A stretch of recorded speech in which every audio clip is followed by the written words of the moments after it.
আসসালামু আলাইকুম রহমতুল্লাহি ওয়া বারাকাতুহু আলহামদুলিল্লাহ ওয়া সাল্লাতু ওয়াসসালামু আলা মান লা নাবিয়্যা ওয়া আউযু বিল্লাহি মিনাশ শাইতানির রাজিম বিসমিল্লাহির রহমানির রহিম বাল্লিগ আনিল ভাই আমার পক্ষ থেকে একটি হাদিস জানা থেকে প্রচার করে আজকের বক্তব্যের বিষয় হলো মাইতের গোসলের পুরস্কার সম্পর্কে। মাইতকে যে গোসল দিবে তাদের যে পুরস্কার এবং সওয়াব সম্পর্কে। গোসল ও কাফন দাফনের সওয়াব এর মাঝে তিনটি শর্ত আছে।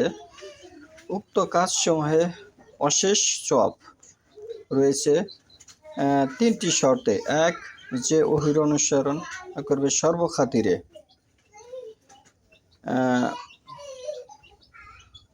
দুই, যে বেদাত করবে না, বেদাত থেকে মুক্ত থাকবে।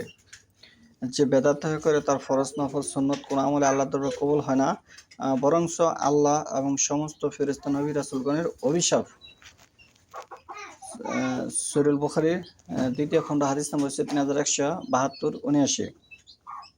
3 নম্বর হচ্ছে যদি তিনি সেফ আল্লাহর সন্তুষ্টি লাভের উদ্দেশ্যে করেন এবং এর বিনিময়ে কোনো কিছু মাইতের পক্ষ থেকে গ্রহণ করেন না। সূরা কাফ 18 নম্বর সূরা 110 নম্বর আয়াত।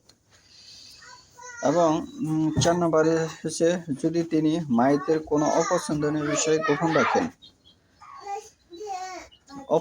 অপছন্দনীয় কোনো বিষয় গোপন রাখেন। এই 4টি কাজ যে করবে তার সওয়াব রাসূলুল্লাহ সাল্লাল্লাহু আলাইহি ওয়াসাল্লাম এর সাথে করেন। যে ব্যক্তি কোনো মুসলিম মাইতকে গোসল করালো, অতঃপর তার গোপনীয়তা সমূহ গোপন রাখলো, আল্লাহ তাকে 40 বার ক্ষমা করেন। সুবহানাল্লাহ, আল্লাহ তাকে 40 বার ক্ষমা করেন। যে ব্যক্তি মাইতের জন্য কবর খনন করলো, অতঃপর দাফন শেষে তা ঢেকে দিল, আল্লাহ তাকে কিয়ামত পর্যন্ত পুরস্কার দিবেন। আল্লাহ তাকে কিয়ামত পর্যন্ত পুরস্কার দিতে দিবেন। জান্নাতের একটি বাড়ির সমপরিমাণ যেখানে আল্লাহ তাকে রাখবেন। যে ব্যক্তি মাইতকে কাফন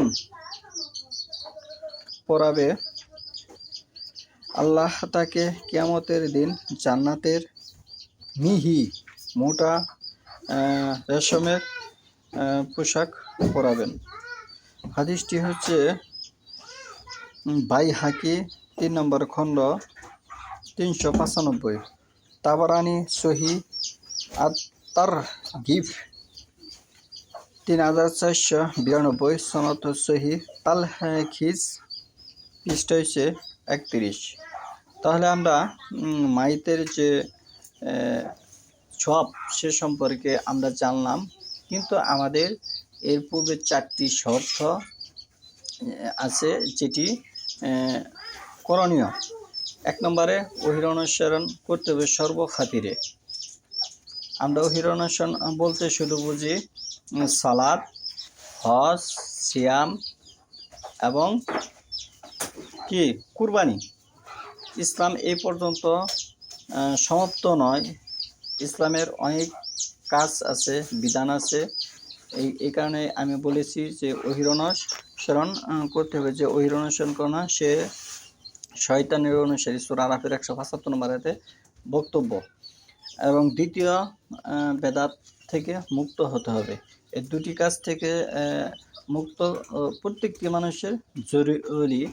এবং মাইত সম্পর্কে যে দুটি বিষয় এসেছে, যে মাইতের কাছ থেকে কোনো কিছু বিনিময় নেওয়া যাবে না এবং কাজটি করতে হবে আল্লাহর সন্তুষ্টি অর্জনের জন্য, অন্য কোনো উদ্দেশ্য নয়। আর মাইত সম্পর্কে আরেকটি বিষয় এসেছে, যদি তিনি মাইতের কোনো অপছন্দনীয় বিষয় দেখে সেটি গোপন রাখতে হবে। এটি হচ্ছে মাইতের সাথে খাস। আর বেদাত এবং ওহীর অনুসরণ এটি সকল মুসলিমের জন্য খাস এবং ফরজ। ওহী 2 প্রকার, ওহী মাতলু, ওহী গায়রি মাতলু। ওহী মাতলু হচ্ছে আল্লাহর কোরআন নাজিলকৃত বিধান এবং গায়রি মাতলু হচ্ছে আল্লাহ রাসূল সাল্লাল্লাহু আলাইহি ওয়াসাল্লামের সুন্নাহ। এই সুন্নাহর মাঝে মানুষ বিভিন্ন প্রকারের কাণ্ডকলাপ ঢুকিয়ে দিয়েছেন এবং এই সুন্নাহর মাঝে মানুষ বিশৃঙ্খলা সৃষ্টি করেছেন। সেখান থেকে যাচাই বাছাই করে যেটি সহিহ সনদ বর্ণিত হয়েছে এবং 4টি স্তরে যেটি ঠিক আছে আল্লাহ রাসূল করেছেন, সমর্থন করেছেন এবং বলেছেন। সাহাবীরা করেছেন, তাবিনরা করেছেন, তাবিনরা করেছেন। এই 4টি ধারাবাহিকতা যদি ঠিক থাকে সেটি হাদিস হিসেবে গণ্য হবে।